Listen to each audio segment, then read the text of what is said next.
Once in a while, to entertain friends, I'll spin up a story to see where it ends.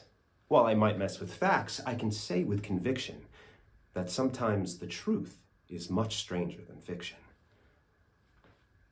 Of last night, for instance, I give this depiction.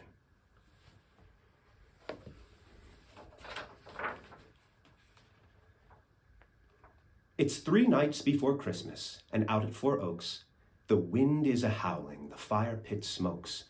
The Bailey's is waiting for coffee to brew. In a Dutch oven bubbles a savory stew.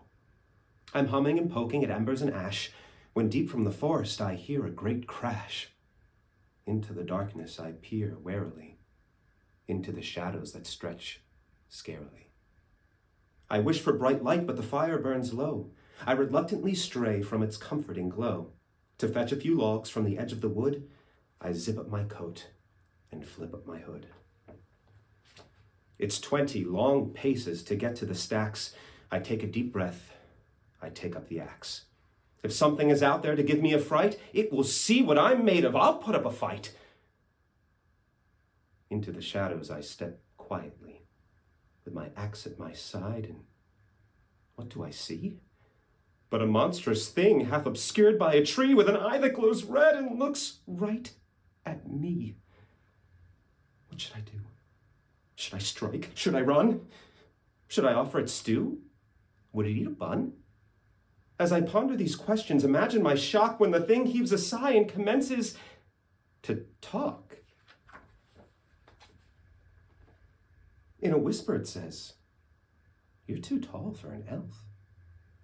It takes me a bit to recover myself, for it's plain to see as the strange thing draws near, it's no monster at all, it's Rudolph, the reindeer.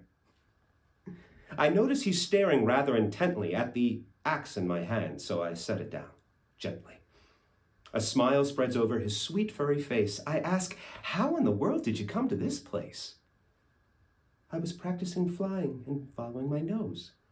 When I began to feel sleepy and started to doze, I awoke to discover I'd lost altitude. I'm sorry to startle, didn't mean to intrude.